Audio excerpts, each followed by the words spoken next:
The sound reached Clem Harker before the sight did. He was riding the fence line along the eastern edge of the Pruitt property, checking for posts heaved loose by the first hard freeze, when he heard it carrying across the flat grassland, a rhythmic metallic clang that had no business existing on the Powder River Basin. It was not the sound of a hammer driving nails into timber. It was deeper, more resonant, a ringing declaration, rather than a muffled thud, the kind of sound that traveled through bone as much as air. He reined his horse to a stop and listened. The sound came again and again, steady as a heartbeat, patient as industry. He turned toward it. What he saw from 200 yards out made him pull the horse up short. A massive dark shape sat on the Greer property, low and cylindrical like something that had fallen from a passing freight train, and decided to stay. It caught the pale October light differently than anything else on the plain. No sharp angles, no flat planes. Just a long, continuous curve, dull iron black against the yellowed grass. And perched along the top of it, moving with a confidence that made no immediate sense at that distance, was a figure. Small against the scale of the thing, efficient in its movements. A woman. Clem rode closer. The clanging grew louder, sharpening into individual strikes. He could see her now, Martha Greer, 38 years old, wearing a heavy leather apron over her work clothes, her dark brown hair pinned back under a cloth cap. She was straddling the upper curve of the iron cylinder with the casual ease of someone who had spent years working at heights. One knee braced against the metal.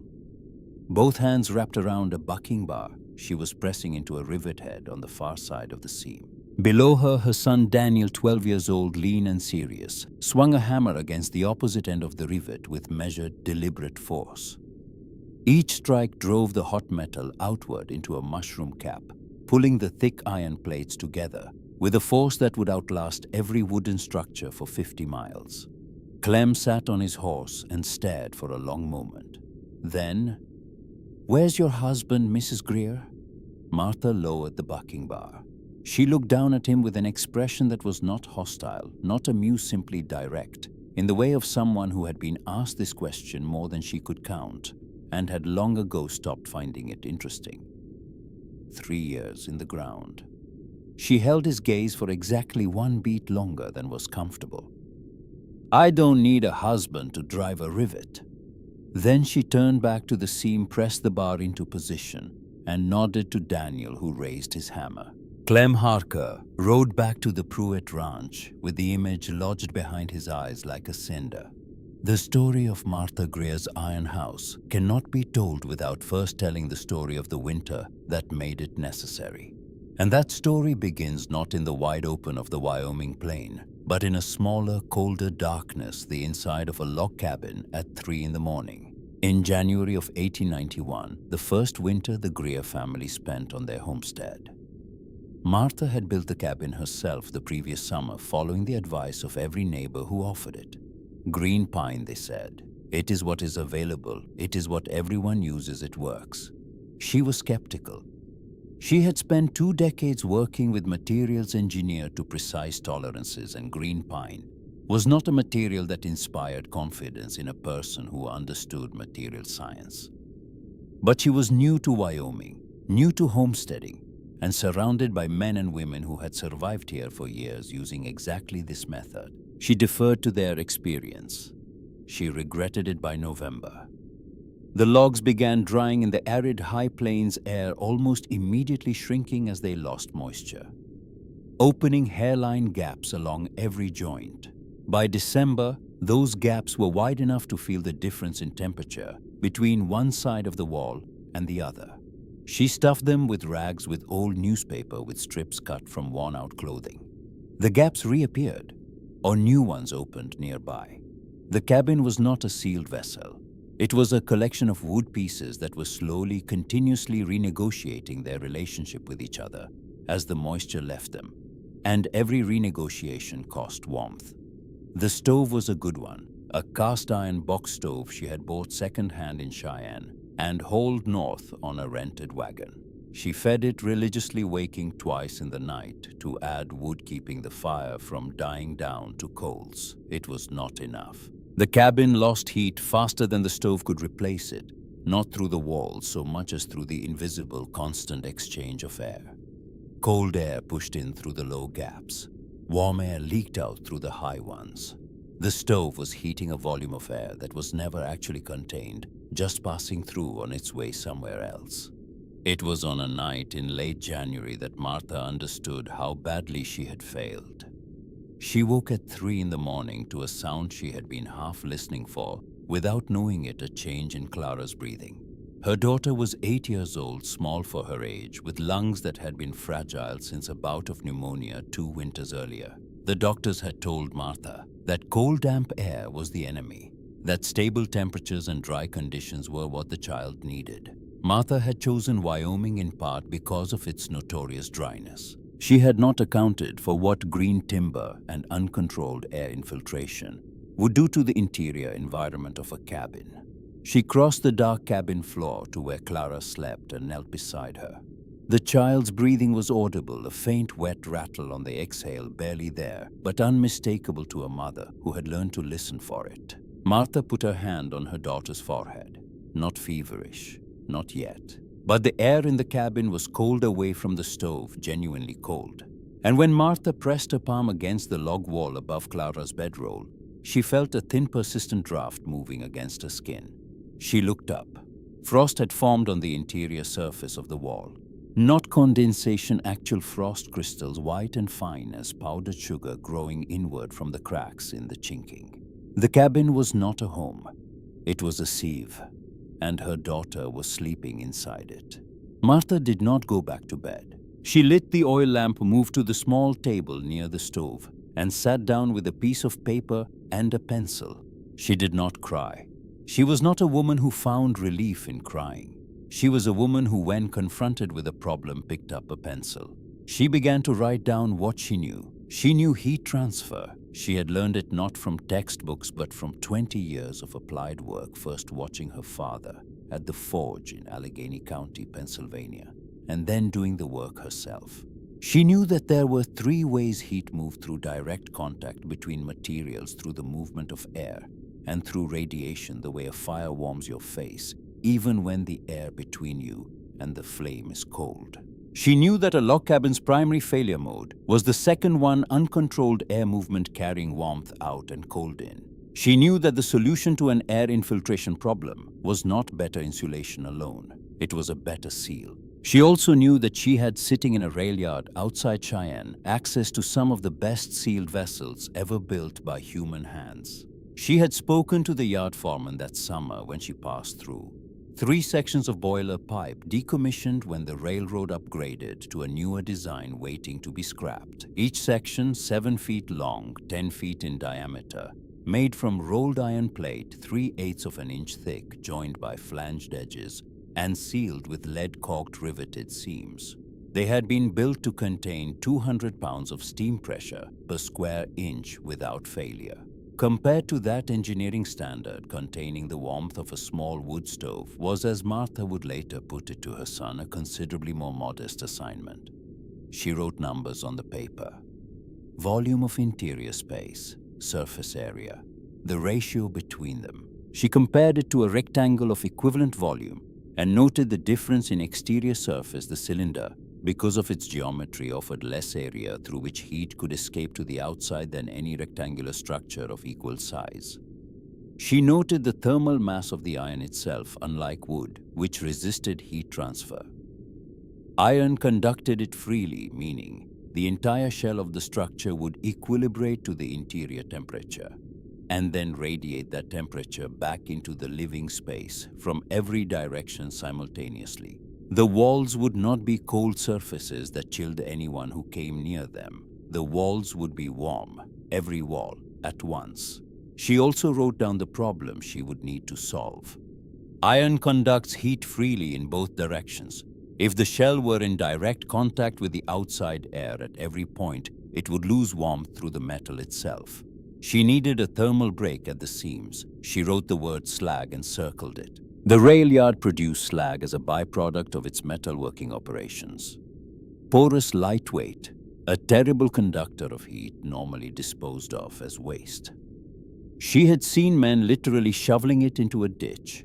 She could pack it into the gap between the overlapping flanges at each joint, breaking the thermal bridge between interior and exterior iron. It would cost her nothing but the labor of asking. By the time morning light came through the frost-covered window, she had a design, not a sketch.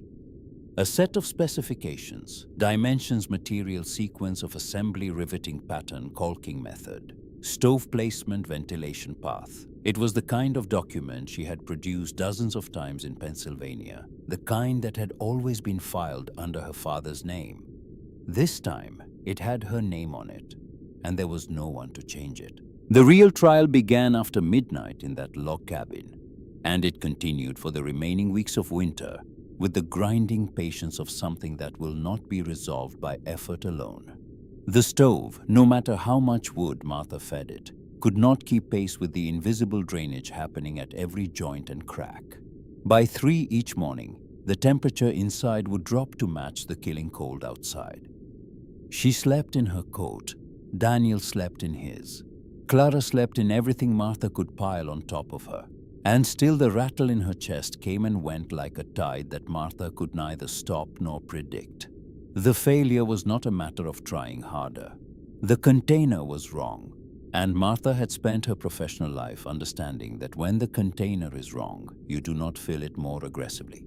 You build a better container. She went to Cheyenne in March. She spoke to the rail yard foreman, a heavy-set man named Cooper, who had the permanently skeptical expression of someone who had been asked too many unreasonable things. She explained what she wanted to buy and what she wanted to pay. Cooper looked at her for a long moment, then looked at the specifications she handed him, and then looked at her again with a quality of reassessment that she had encountered many times and had learned to wade through without filling the silence. He asked where she had learned to draft like that. She told him. He named a price lower than she had expected, because the sections were taking up space he wanted back, and no one else had come asking for obsolete boiler pipe. She paid him and arranged a hauling schedule.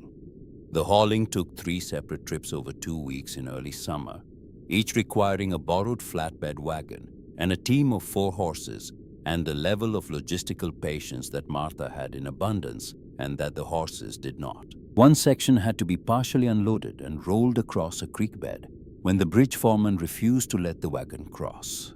Martha rolled it herself using wooden rollers placed and displaced in sequence, moving the iron in increments the way a glacier moves slowly without stopping and with absolute confidence in the destination. The neighbors noticed the sections arriving. A rancher named Jeb Fontaine, who had a talent for confident wrongness, decided she was attempting to set up small-scale power generation. The postmaster in town had a different theory, darker and more personal, involving grief and the things it does to judgment. Among the women in the community, the speculation was quieter and more specific. They watched how Martha moved around the sections, the purposeful way she measured and marked them, and several of them recognized something in that purposefulness without being able to name it. One of those women was Margaret Pruitt, who had a pair of field glasses and a ridge with a clear line of sight to the Greer property, and who spent more than a few afternoons that summer watching construction progress with an attention her husband would not have understood. Earl Hendricks, 61 years old and 9 years on his homestead to the south, rode past twice during the hauling and said nothing either time. He was a man who had learned that the High Plains extracted a cost from everything it contained, and he had developed the habit of observing before concluding. He watched Martha Greer direct the placement of iron sections with the authority of someone who had done this before in a different context, and he filed the observation away without comment. Construction began in September. The foundation took 2 weeks. Flat river stones leveled with a precision that Clem Harker found bewildering when he stopped to watch. He asked why she was being so careful about rocks when the structure sitting on them would weigh 2 tons. Martha told him that a cylinder sitting on an unlevel surface would rock, and a structure that rocked would open its seams, and open seams would defeat the entire purpose. Clem thought about this and rode away without responding, which was his habitual response to information that required him to revise an assumption. She and Daniel set the first section in early September, using a system of levers and wooden rollers that Martha had worked out on paper over the winter. The section had to be tipped onto the foundation in a controlled fall, a process that required precise calculation of the pivot point and a level of nerve that Daniel later described as the most frightening thing he had ever watched his mother do calmly. The section came down exactly where she wanted it. She spent the rest of the day adjusting its position with the level before she was satisfied. The joining of the sections was where Martha's specific expertise became visible to anyone paying attention. Each morning, she heated a batch of iron rivets in the portable forge she had assembled from fire brick and salvaged parts, bringing them to orange red before work began. She would seat a hot rivet in the pre-drilled hole in the overlapping flanges and press the bucking bar against the head from the inside, while Daniel struck the opposite end with a hammer. Each strike was measured. There was no wasted motion. The rivet cooled as Daniel worked it, contracting, as it did, pulling the thick plates together with thousands of pounds of force, creating a metal-to-metal seal that would not open without destroying the metal itself. Before closing the last section, she packed every gap between the overlapping flanges with slag, the porous waste material from the Cheyenne rail yard, collected in canvas sacks and hauled on the last trip north. She pressed it in with her fingers, and a flat tool filling the space, completely sealing the thermal path between the warm interior iron and the cold exterior iron at every joint. This detail was invisible once the sections were closed. It would never be visible again. But it was the detail that made the difference between an interesting experiment and a structure that would actually work through a Wyoming winter. And Martha had known it was necessary since the night she wrote the word on a piece of paper by lamplight while her daughter rattled in her sleep. She caulked every interior seam with lead wool hammered carefully into the joint. She coated the exterior with black pitch, applied hot in overlapping passes until the surface was continuous and impermeable. She cut 2 openings, one for a door she built from laminated hardwood with a rubber gasket along its entire perimeter, and one for a double-paned window ordered from a glazier in Cheyenne and set in a flanged iron frame she fabricated herself. The stove she centered along the long axis of the cylinder, its pipe exiting through a sealed double-gasketed flange in the iron wall. When she was finished, there was no path for air to move between inside and outside except through the stovepipe during combustion and through the door when deliberately opened. Wallace Pruitt rode over during the final days of exterior work. He was 52, built wide across the shoulders with a face that registered disapproval the way other men's faces registered weather, not dramatically, just as a persistent condition. He watched Martha applying pitch to the last section and then offered what he clearly considered a useful service. "Mrs. Greer, when that stove gets going, the warm air inside is going to hit that cold iron and weep. Water running down the walls day and night. The damp will rot your bedding and sicken your children before Christmas." He paused. "I've been in Wyoming 20 years. Iron draws cold like nothing else. This is not how houses are built." Martha set down her brush. She turned and looked at him with the patience of someone who has heard every word and found none of it new. "The iron will not be cold," she said. Then she picked up the brush and went back to work. Pruitt sat on his horse for another moment, then turned toward Clem with an expression of a man who has tried to be helpful and been refused in a way he cannot quite argue with. Something in the flatness of her certainty, not defensive, not explanatory, simply declarative, had unsettled him slightly, though he could not have said why. He told himself it was stubbornness. He rode back to his ranch and told anyone who would listen that the widow Greer had made an irreversible mistake and would understand this fully before the new year.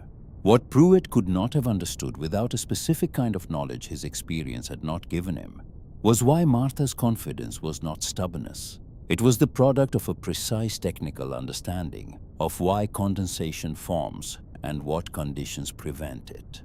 Condensation requires a surface colder than the dew point of the surrounding air.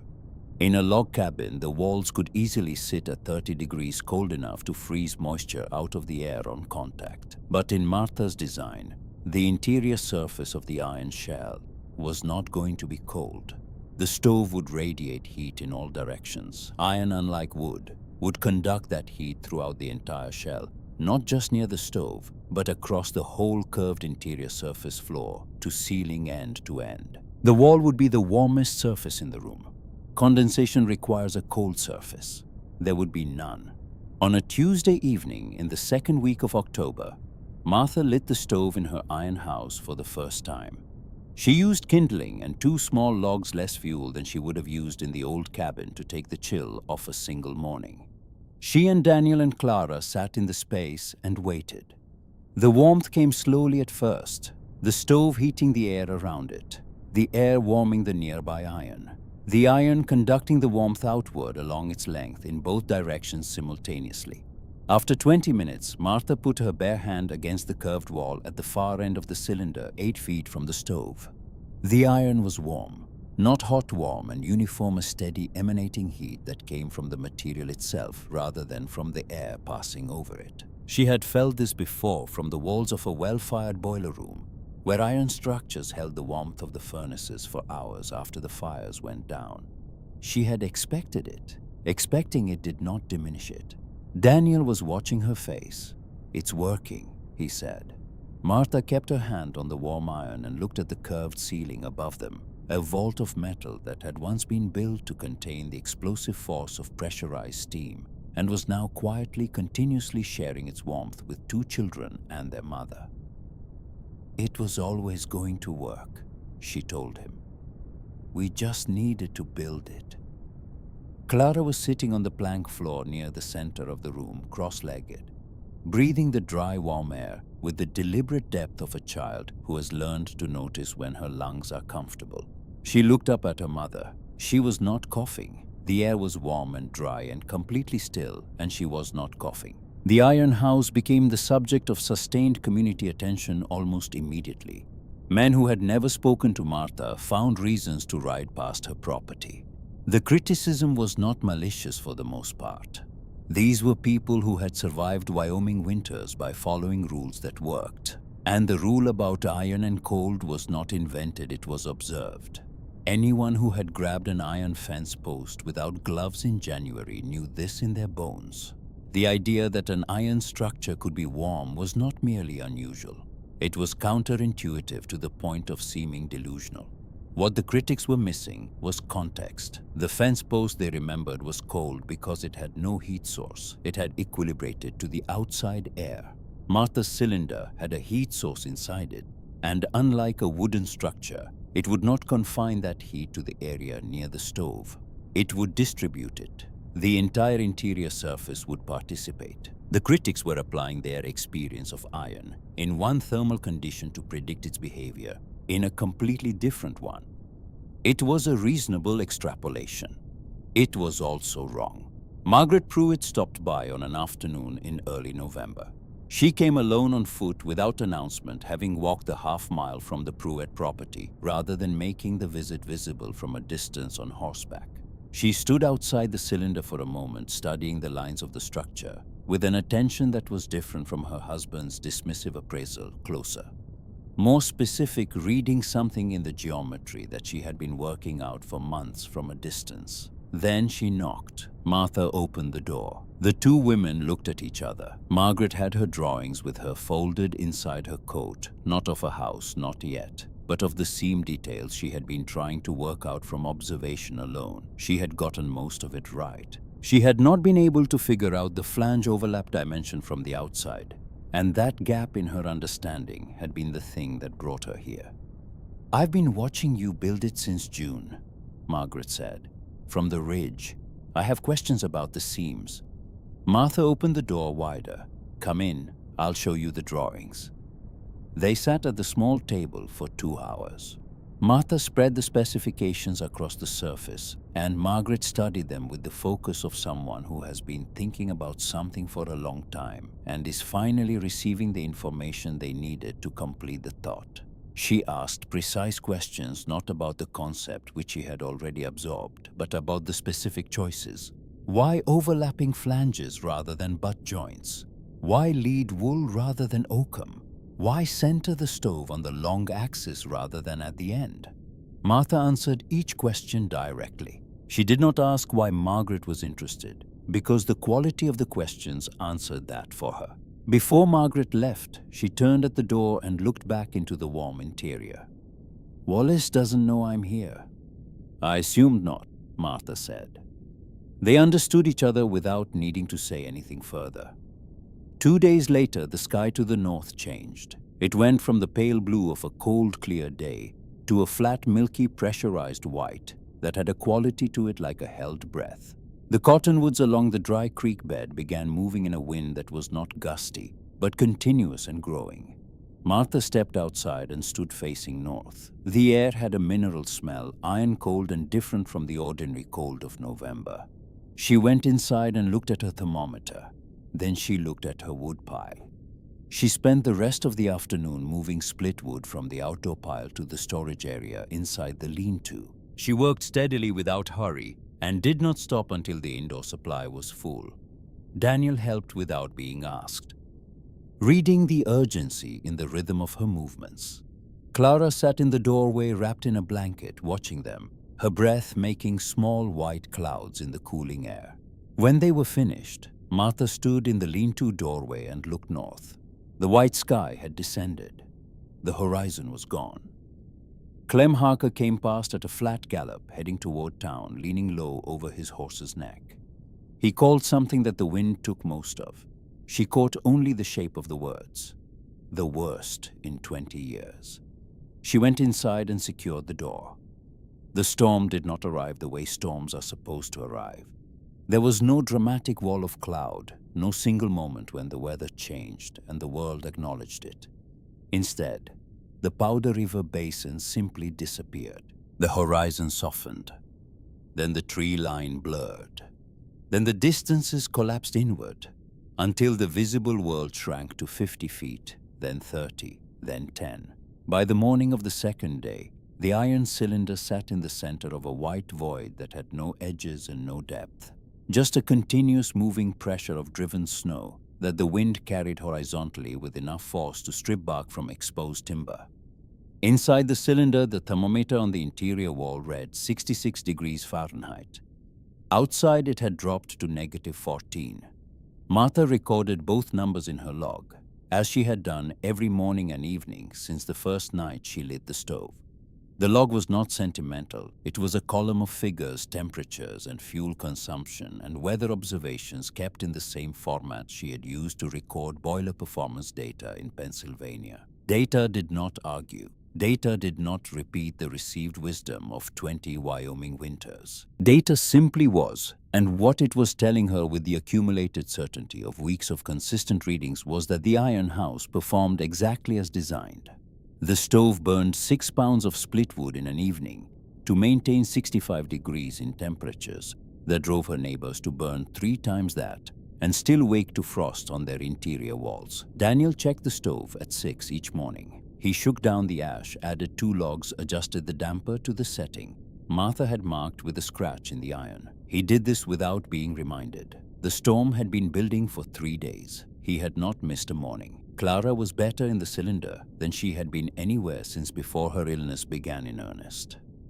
This was the fact that Martha returned to in quiet moments, the fact that gave the structure's technical performance a different weight entirely. Clara had slept through each night of the storm. The persistent rattling quality in her cough, the sound that started deep and would not resolve, had not appeared once since they moved into the iron house. The environment was warm, dry, and completely still. No drafts crossed the floor where she played. No cold surface radiated chill from the walls. Her daughter's lungs were responding to the removal of the things that had been damaging them, and Martha watched this without letting herself reach too far ahead of what the evidence actually showed. But she watched it carefully.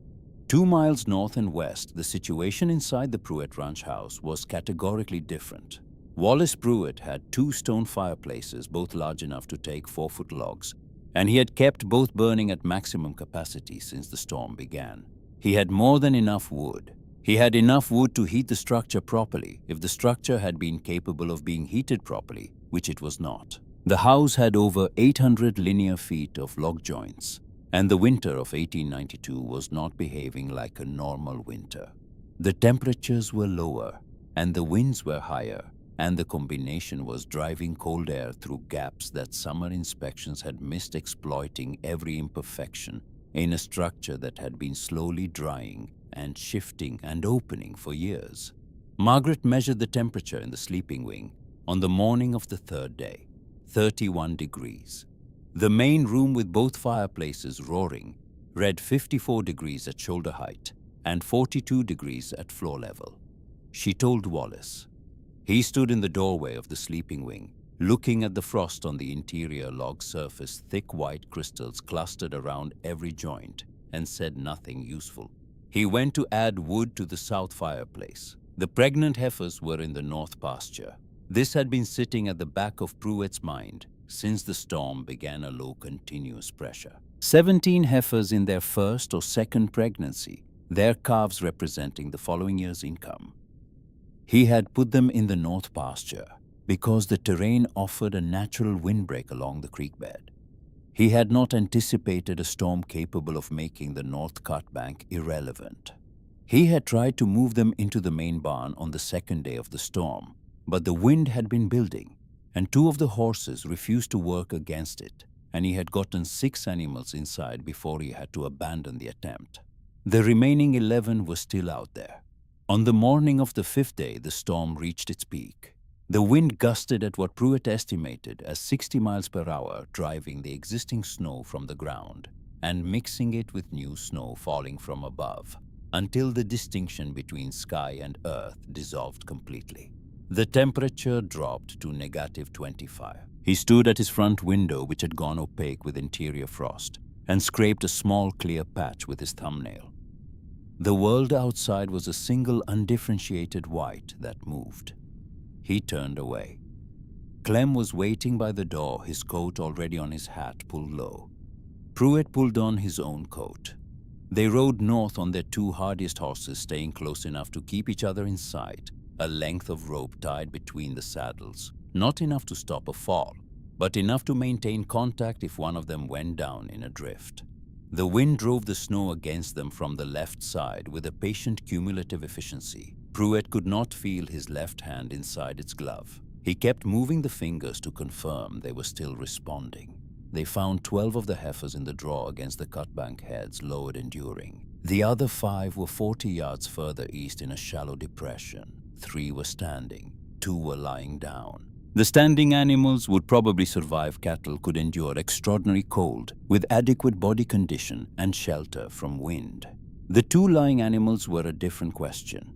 A cow in late pregnancy lying down in a blizzard at -25 was an animal communicating something specific, and Pruett knew how to read the message. He dismounted into snow that reached his thigh and waded to the nearest. She was alive, breathing with effort. Her sides moved, but without the muscular engagement of an animal with reserves. She was beginning to calve. He looked at her hindquarters and confirmed it. Clem had reached the second and shouted something that the wind reduced to a shape-same situation. They worked for nearly 2 hours. 2 calves arrived in that time and did not survive the arrival. They came wet and steaming into air so cold that what the cold did to them took less than 3 minutes to complete. Pruett tried to get the first to its feet. He worked at it longer than was reasonable, longer than the evidence warranted, because accepting what the animal's limpness was telling him required accepting something he was not ready to accept. The 3rd calf came from the first heifer, and this one Pruett wrapped in his outer coat, immediately pulling the canvas from his own shoulders and bundling the newborn against his chest, standing in the snow with his back to the wind, using his own body as a windbreak and a furnace simultaneously.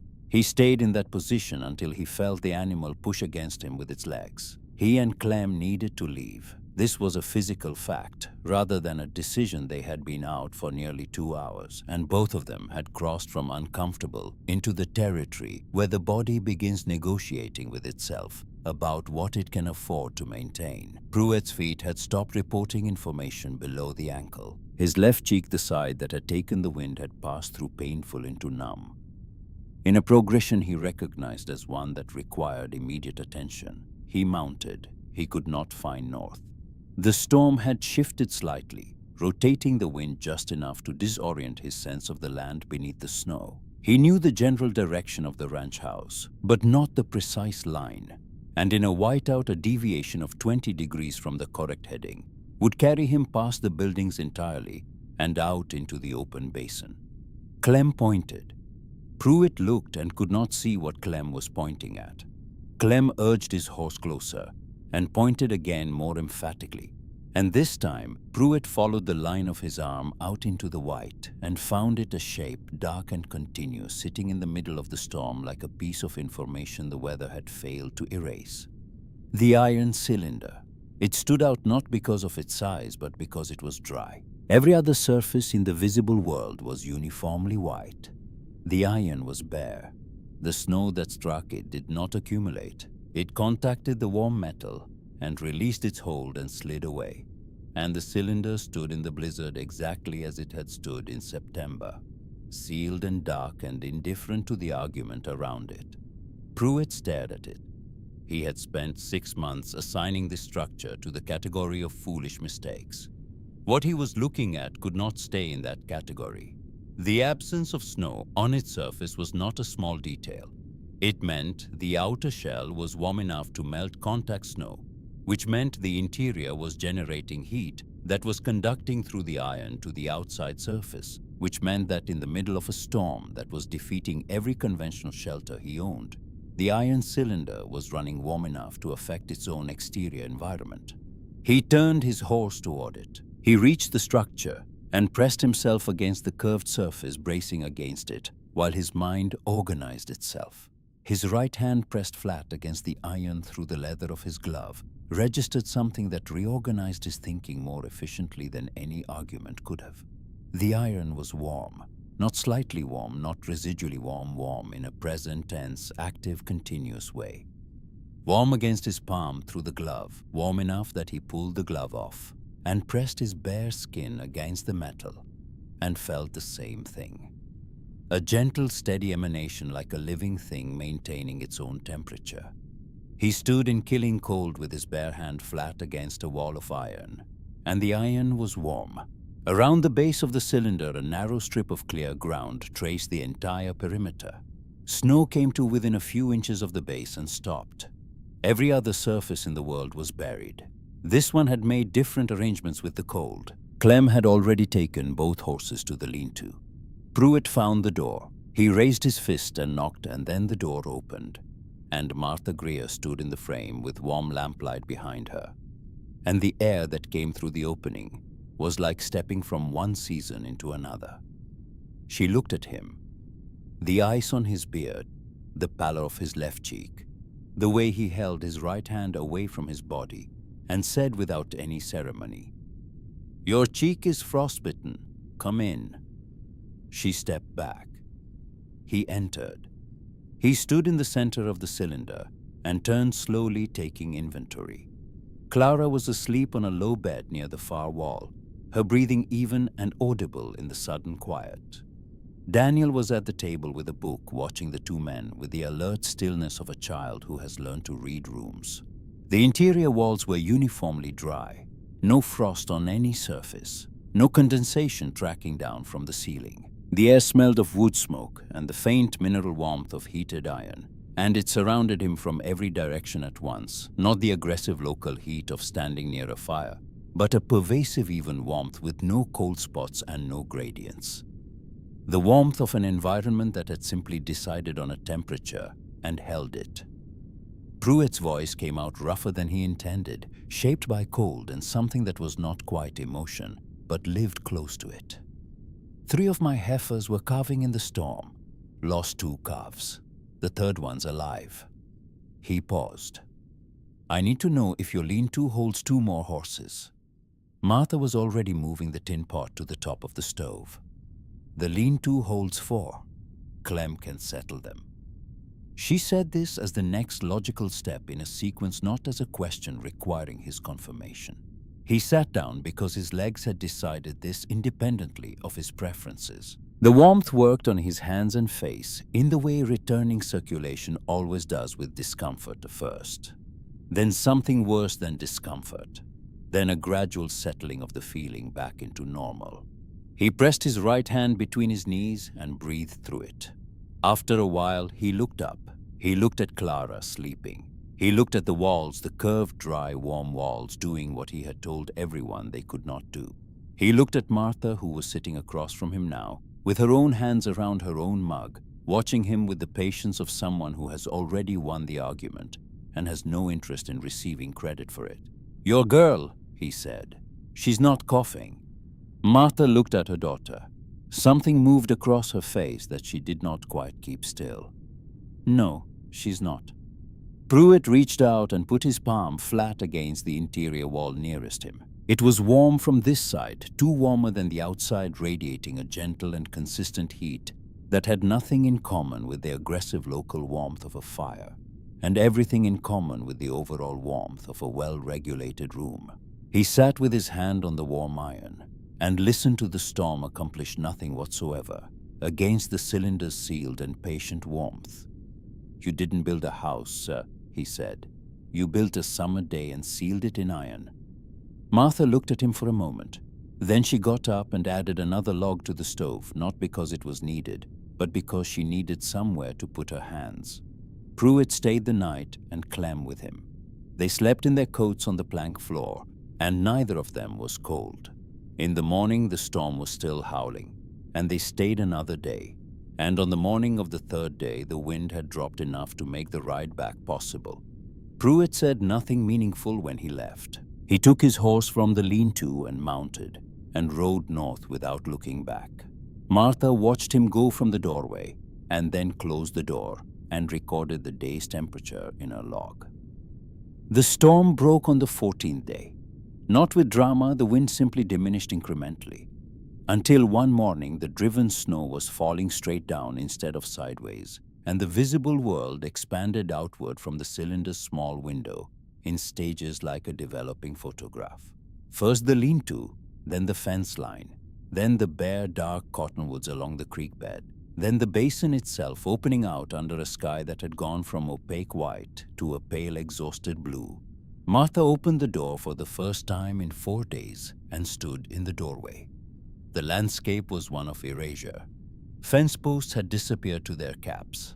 The path to the water pump was gone, replaced by a continuous white surface that gave no indication a path had ever existed. Across the basin, in the directions where other homesteads stood, she could see smoke rising from chimneys, thin and tentative, the fires of people who had burned through their reserves and were now managing what remained with extreme care. She went back inside and wrote in her log, 14 days, interior temperature 64 degrees at 6 this morning, with the stove at its overnight low. Fuel consumed in 14 days, 11 quarts. She had started with 12.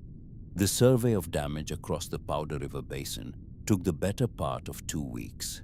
4 families had lost the majority of their livestock. 2 homestead families had already made the decision to leave before anyone reached them. Their cabins abandoned, their land left to whoever would eventually claim it. The hand named Ridley at the Pruitt Ranch had developed pneumonia. Across the community, the winter had taken what it always took from people living in structures that could not actually contain warmth. It had taken health and animals, and in some cases, the willingness to continue. Dr. Josephine Cade was 44 years old, the only physician within 80 miles, and she covered her territory on horseback and by buggy depending on the season. She had been practicing in Wyoming for 11 years. She knew what a normal winter's end looked like in her patient population, and she knew what this one looked like, and the difference between the two was significant enough that she had begun keeping a second log separate from her patient files, tracking outcomes by household. She reached the Greer property on a Thursday morning 3 weeks after the storm broke. She came not because she had received a report of illness, but because the iron structure had been on her mind since the previous autumn, and because Martha Greer's homestead was on her route between two other calls. She tied her horse at the lean-to and knocked. When Martha opened the door, Dr. Cade stepped inside and stopped. She set her bag down and stood very still. And what she was doing, Martha recognized this immediately, was not looking. She was sensing, taking inventory with every instrument available to her. The temperature of the air, its humidity, its stillness, the absence of the damp organic smell that pervaded every log cabin she visited in winter. The smell of moisture and mold and wood slowly losing its integrity. The air in the iron cylinder smelled of wood smoke and something faintly mineral and nothing else. She stood like that for nearly 5 minutes. Martha did not interrupt her. Then, Doctor Cade picked up her bag and turned to Clara, who was at the table doing arithmetic problems. She examined the child with a thoroughness that was extended and focused the percussion of the back. The long listening with the stethoscope, the repeated request to breathe deeply, to cough, to breathe again. Clara submitted with the patience of a child who has been examined by doctors many times and understands that patience is what moves the process toward its conclusion. Dr. Cade straightened. She looked at Martha with an expression that contained several things at once: professional satisfaction, genuine surprise, and something working its way toward a larger conclusion. Her lung fields are clear. She said this with the deliberateness of someone reporting a result they have checked twice. Not improved, not trending toward clear.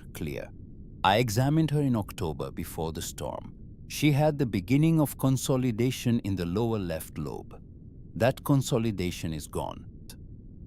Martha sat down. She had not planned to sit down. Her legs simply made the decision without consulting her.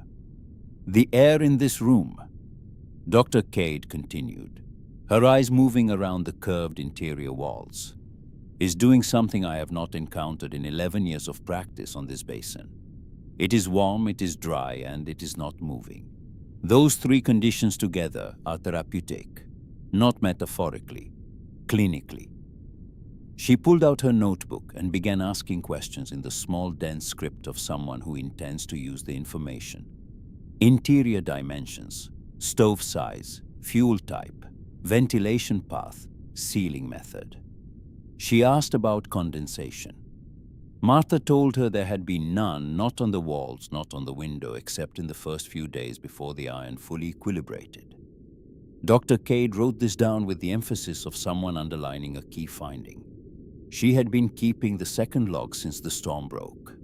The pattern in it was becoming undeniable. In the 18 families whose children she had examined both before and after the storm, the rate of persistent respiratory illness in children under 12 was 63% croup bronchitis. The chronic productive cough that settled in and refused to leave through spring, 63% was not remarkable. It was approximately what a Wyoming winter produced in children living in conventional log housing. And she had been treating it for 11 years as an unavoidable consequence of the climate. Clara Greer was not in that 63%.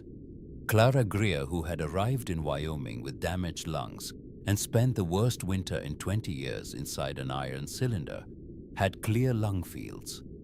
She was the child in the basin with the most reason to be sick and the least capacity to recover. And she was the healthiest child Dr. Cade had examined since the storm. Before she left, Dr. Cade stood in the doorway and looked back into the warm interior one final time. I am going to recommend this design to my patients, she said, not as a matter of comfort, as a matter of public health. She picked up her bag. You have built the healthiest home in this basin, Mrs. Greer. I expect you already knew that. Martha walked her to the lean-to and stood watching her ride north. She stood in that stillness for a while before going back inside, and when she came in, she found Clara at the window watching the departing horse, and she stood behind her daughter for a moment with her hand resting lightly on the child's shoulder, feeling the even rise and fall of her breathing. Margaret Pruitt arrived on a Saturday 2 days later. She came on horseback alone, carrying something tucked under her arm in oilcloth. When she came in and unwrapped it on the table, it was a piece of paper covered in pencil drawings. A structure smaller than the iron cylinder, perhaps 12 feet long, with cross-sections indicating wall thickness and margin notes in Margaret's careful handwriting. Flange overlap, lead caulk, ventilation. She had been working on it for months. She had gotten most of it right. Martha looked at the drawings without speaking. She turned the page. On the back, Margaret had sketched an interior layout with a partition wall creating 2 spaces. She had thought about this in detail, and the thinking was good. A calving shed, Margaret said. A small one for the late-season animals. Wallace lost 2 calves in the storm.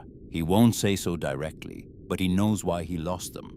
Martha picked up a pencil and made 3 corrections: the flange overlap dimension, the seam position distribution, and a note about slag packing at the 2 joints most exposed to prevailing wind. She wrote the correction for the slag in full, including where to get it and which pile at the shine yard to request. Then she returned the paper. "Wallace doesn't know I'm here," Margaret said. "I know," Martha said. "Build it anyway." Margaret folded the paper back into the oilcloth. At the door, she paused in the same way she had paused the first time, looking back at the interior, with the expression of a person completing a thought that has taken months to finish. Then she went out into the cold, and Martha listened to the sound of her horse's hooves diminishing across the basin. Earl Hendricks came the following week. He was 61 years old and had been on his homestead for 9 years, and the winter of 1892 had cost him 14 head of cattle, not enough to destroy him, but enough to change the arithmetic of his future in ways that were uncomfortable to calculate alone in a cabin that still had frost on its interior walls in the mornings. He knocked on Martha's door without having sent word ahead, and when she opened it, he was standing there with his hat in his hands and the expression of a man who has spent a long time deciding to do something and has finally done it. She opened the door wider. He came in and sat at the table, and she spread the specifications in front of him without waiting for him to ask, because the reason for his visit was visible in the way he held his hat. He looked at the drawings for a long time, following the lines, with his eyes reading the material notes in the margins. "I won't pretend to understand all of this," he said. "You don't need to understand all of it. You need to understand your part." Martha sat down across from him. "I'll teach you your part." He looked up. He was a deliberate man who did not express things quickly, and what he was feeling at that moment was complex enough to require a moment to find its way to his face. "Why would you do that?" Martha had asked herself the same question and found the true answer not the diplomatic one. "Because I know how to build something that works and you don't. And that's not a permanent condition. It's just a matter of time and teaching." She paused. "And because I don't want you to leave. 9 years of work is 9 years of work." He looked at her for a moment. Then he looked at the drawings again, at the column of figures and the material specifications and the sequence diagram for assembly. He reached out and touched the edge of the paper as if confirming it was real. "When do we start?" "When the ground thaws enough to set the foundation stones," Martha said. He did not thank her with words. He rolled the drawings carefully and tucked them under his arm, and before he left, he looked around the interior of the iron cylinder with the slow, comprehensive attention of a man committing something to memory. Then he went out. Wallace Pruitt came in late February on a Wednesday afternoon, riding alone. He tied his horse at the lean-to with more care than was strictly necessary, adjusting the knot twice, checking the lead rope, and Martha, watching from the window, understood that he was giving himself a moment to finish deciding something before he knocked. When she opened the door, he was standing on the step with a bottle of whiskey held slightly away from his body in the manner of a man not fully committed to having brought it. He set it on the table. "I want to build the carving shed. Permanent, iron like yours." He paused. "I don't know how to do it." Martha looked at the bottle, then at Pruitt. "I don't drink." His jaw moved slightly, Neither do I, generally. I didn't know what else to bring. She got 2 mugs from the shelf and poured coffee and set one in front of him and sat down across from him and pulled her specifications from the shelf and spread them between them. Pruitt looked at the drawings and reached out and touched the edge of the paper. The same gesture Hendricks had made, the gesture of a man encountering a document that represents a kind of knowledge he does not have and is only now acknowledging he needs. "I won't understand most of this," he said. "You don't need to understand all of it," Martha said. "You need to understand your part." She looked at him steadily. "I'll teach you your part." He looked up at her. The distance between September's contempt and February's table was not a small distance for a man like Wallace Pruitt to have traveled, and he had made the journey without a map, driven only by what he had felt under his bare hand against warm iron in the blizzard, and what he had seen in the even rise and fall of Clara's sleeping chest. Something in his face showed the weight of the distance. He looked at the drawings and then back at her and said with more rawness than he had intended, "Why would you help me?" Martha considered this with the seriousness it deserved. "Because what I built works and I want other people to be warm. What you thought of me before the storm doesn't change what the iron does." She picked up her pencil. "Now, tell me how many animals you are planning to shelter." He told her. She began to draw. The afternoon light moved across the table between them, and outside the basin lay buried and still, and the stove put out its quiet, steady heat, and the iron walls held the warmth without argument or exception, exactly as they had been built to do. Spring arrived on the Powder River Basin, the way it always arrived, not as a season so much as a slow negotiation between cold and light. The temperature rising and falling in a pattern that required patience from everything living through it. The snow receded by degrees, revealing the land underneath the way. A long truth reveals itself one piece at a time until the full picture was suddenly entirely there. Pruitt's carving shed went up in May, built with Martha's guidance and Clem Harker's labor, and Pruitt's own hands, which turned out to have more aptitude for the riveting than anyone, including Pruitt, had expected. He had a feel for metal that decades of working with tools had apparently been developing without his knowledge or intention. On the day the last seam was caulked and the structure sealed, he put his palm against the interior wall above the small stove and waited. He felt the warmth begin to spread through the iron in the way it spreads outward from the source, distributing itself along the conducting surface with the patient certainty of a physical law doing what physical laws do regardless of what anyone believes about them. He stood with his hand on the wall for a long time. He didn't try to explain what he was feeling to Clem, who was watching from across the space. He simply stood with his hand on the warm iron and said quietly to no one in particular, "There it is." By the end of April, 3 families had come to Martha with inquiries. She drew specifications for each one scaled to their sites and materials and particular needs, and she charged nothing for the drawings. She was paid in other ways in labor. When Hendrik sent his neighbor's son to help with her spring fence work, in a side of pork from a family whose patriarch had ridden 60 miles, after hearing the story from Pruitt himself, in the specific currency of a community that was slowly, imperfectly, in the way communities always do these things, revising its understanding of what was possible. Dr. Cade had completed her second log by June and shared its findings with the County Health Board in Cheyenne, a document that compared respiratory outcomes in conventional log housing against the single iron cylinder dwelling on the Powder River Basin, and declined to frame the comparison diplomatically. The board received it with the institutional skepticism appropriate to a single data point. Dr. Cade received this response with the patience appropriate to a person who knows the data will continue accumulating regardless of what the board thinks about it. On an evening in late July, Martha sat outside the cylinder in the long golden light that came at that hour from the west. The iron was warm at her back from a full day of sun holding the warmth. The way it held the winter's warmth, not dramatically, not with any awareness of what it was doing, simply as a property of what it was. She looked at the structure she had built and tried to see it the way a stranger would. The dark cylinder on the flat earth.